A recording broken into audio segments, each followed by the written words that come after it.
এটি অনেক পুরনো সময়কার কথা, যখন হজরত নূহ আলাহিসাল্লামের জাতির ওপর আল্লাহর আজাব ও মহাপ্লাবন এসেছিল। তখন আল্লাহ তাআলা হজরত নূহ আলাহিসাল্লাম এবং তার উপর বিশ্বাস স্থাপনকারীদের নৌকায় রক্ষা করেছিলেন। প্লাবন শেষ হওয়ার পর পৃথিবীতে আবার নতুন নতুন জনপদ গড়ে উঠতে শুরু করে। সেই জনপদগুলোর মধ্যে একটি অত্যন্ত বড় এবং শক্তিশালী জাতি ছিল কওমে আদ। এই লোকেরা আরব উপদ্বীপের দক্ষিণ অংশে আহকাফ নামক এলাকায় বাস করত। আহকাফ শব্দের অর্থ হল বালির পাহাড়। এই এলাকাটি ছিল বর্তমান ইয়েমেনে। আল্লাহ তাআলা তাদের অনেক নেয়ামত দিয়েছিলেন। পবিত্র কোরআনে আল্লাহ ইরশাদ করেন, তুমি কি দেখনি তোমার প্রতিপালক আদ বংশের ইরম গোত্রের সাথে কি আচরণ করেছিলেন, যারা ছিল সুউচ্চ স্তম্ভের অধিকারী, যাদের মতো শক্তিশালী জাতি এর আগে অন্য কোনো শহরে সৃষ্টি হয়নি। তারা ছিল অত্যন্ত দীর্ঘকায় এবং শক্তিশালী, কিন্তু তারা আল্লাহকে ভুলে গিয়েছিল এবং মূর্তি পূজায় লিপ্ত হয়েছিল।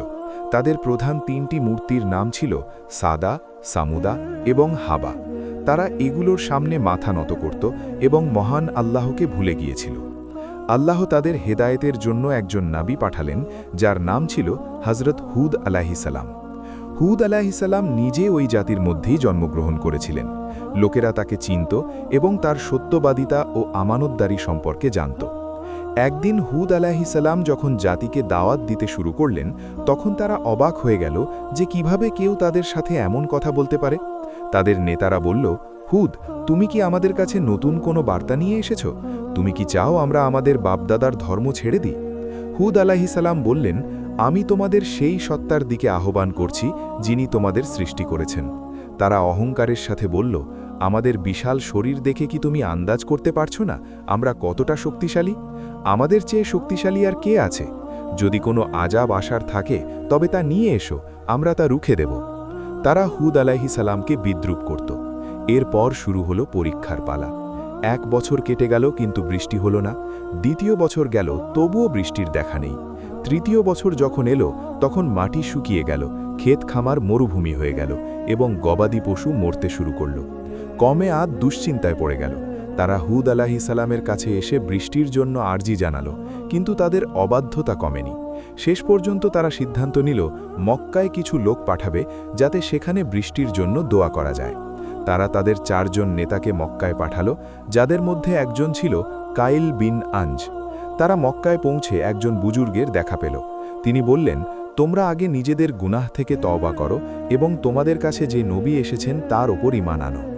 অন্যদিকে হুদ আলাইহিসসালাম দূর থেকে একটি মেঘ দেখতে পেলেন। তা দেখে তার চেহারা ফ্যাকাশে হয়ে গেল। তিনি চিনে ফেললেন যে এটি রহমতের মেঘ নয়, বরং আজাবের মেঘ। তিনি দৌড়ে জাতির কাছে গিয়ে বললেন, হে আমার জাতি, এটি রহমতের মেঘ নয়, এটি সেই আজাব যার জন্য তোমরা তড়িঘড়ি করছিলে।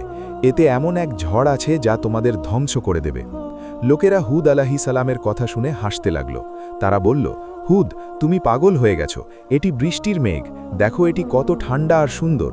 মেঘটি যখন তাদের একদম মাথার উপর চলে এলো, তখন হঠাৎ কোনো সাধারণ হাওয়া নয়, বরং ভয়াবহ তুফান শুরু হলো। প্রথমে সেই হাওয়া অত্যন্ত গরম ছিল, তারপর তা প্রচণ্ড রূপ ধারণ করল এবং তাতে আগুনের ফুলকি দেখা দিল। কোরআনে এসেছে যে তাদের ওপর 7 রাত এবং 8 দিন একাটানা প্রচণ্ড ঝড় চাপিয়ে দেওয়া হয়েছিল। সেই বাতাস এত শক্তিশালী ছিল যে মানুষ পায়ে ভর দিয়ে দাঁড়াতে পারছিল না। তারা তাদের সুউচ্চ প্রাসাদে আশ্রয় নিল, কিন্তু বাতাস প্রাসাদগুলো উপড়ে ফেলল। তারা পাহাড়ের আড়ালে লুকালো, কিন্তু বাতাস পাহাড়কেও কাঁপিয়ে দিল।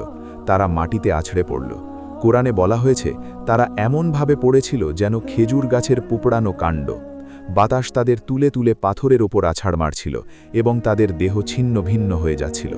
হজরত হুদ আলাইহিসসালাম এবং তার অনুসারীরা কোথায় ছিলেন? আল্লাহ তাদের আগেই নির্দেশ দিয়েছিলেন একটি নিরাপদ স্থানে চলে যেতে। তারা একটি পাহাড়ের আড়ালে ছিলেন।